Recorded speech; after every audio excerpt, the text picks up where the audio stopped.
में ज्वाइन किए brigadier retired वकार साहब ने। बहुत शुक्रिया वकार साहब आपके वक्त का। इसी तरह की पहले भी खबरें आ रही हैं जो कि खुशाइंद चीज़ें भी हैं अमन व अमान को लेकर, और अभी भी खबर आ रही है टीटीपी नूर वली महसूद ग्रुप ने खोस में गुलबहार ग्रुप पर हमला किया, जिसके बाद इनके अपने मसाइल इस कदर बढ़ गए हैं कि उनको उनके मनसब से भी हटा दिया गया और उनके निशाने को भी असद आफरीदी के ठिकाने को भी निशाना बनाया गया। क्या कहेंगे आप इस तरह की खबरों के हवाले से, कितनी मुस्बत पेशरफ्त है ये?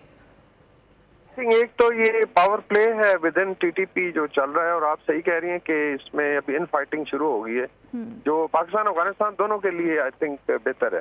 दूसरा, जो अफगान पाकिस्तान अभी गवर्नमेंट्स की आपस में कोऑर्डिनेशन है, आपको पता होगा पिछले 2 महीने से अफगान गवर्नमेंट पे काफी प्रेशर डाला गया, और फिर उनके जो अमीर हैं उनकी तरफ से एक बड़ा स्ट्रॉन्ग स्टेटमेंट आया कि जो अफगानिस्तान के बाहर जाके कोई हमला करता है तो वो फिर फसाद होगा और स्टेट उसके खिलाफ एक्शन लेगी। बाकी तहरीक तालिबान के ऑलरेडी काफी फैक्शन बन चुके हैं, इसमें जिस तरह नूर वली महसूद वगैरह ग्रुप हैं, बागुल बहादुर है, जमातुल अहरार एक इनका स्प्लिंटर ग्रुप है जो बेसिकली हमारे असवाइल फाटा से उठा था और ये मेनली इसको रॉ वगैरह सपोर्ट करती रही है।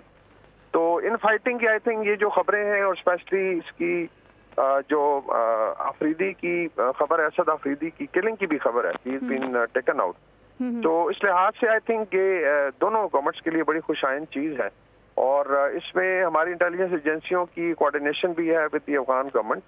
और स्प्लिंटर ग्रुप्स में आई थिंक जो भी पावर प्ले चल रहा है ये बिल्कुल खवारिज या हशीशीन की अगर आप हिस्ट्री देखें, एक ग्रुप उठा था मुसलमान लीडरशिप को मारने के लिए ये सलाउद्दीन अय्यूबी के टाइम पे, और फिर जो है ज़करुद्दीन बेबरस ने जाके उनको कलाकामा किया था, इन फाइटिंग से खत्म हुआ। तो मेरे ख्याल अभी हशीशीन जो है आखिरी स्टेज पे आ गए हैं, और ये अभी इन फाइटिंग में इंशाल्लाह तबाह हो जाएंगे। और आप लोग इस मुल्क पाकिस्तान में आजाद हैं। सहाफती उसूलों पर कारबंद बोल न्यूज ने रखी रिवायत बरकरार। बोल न्यूज की जानिब से देखने वालों को यौम आजादी की बेहद मुबारकबाद। मुल्क भर से जश्न आजादी की तकरीबात बोल ने दिखाई अपनी स्क्रीन पर। पाकिस्तान के 76वें यौम आजादी का जश्न बोल ने सुनाई पाकिस्तान जिंदाबाद के नारों की गूंज।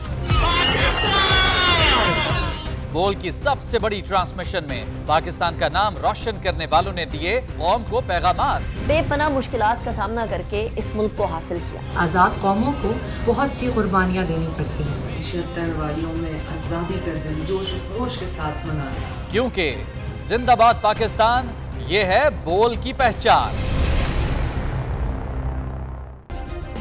सब्सक्राइब करें और बेल दबाएं ताकि कोई खबर रह न जाए।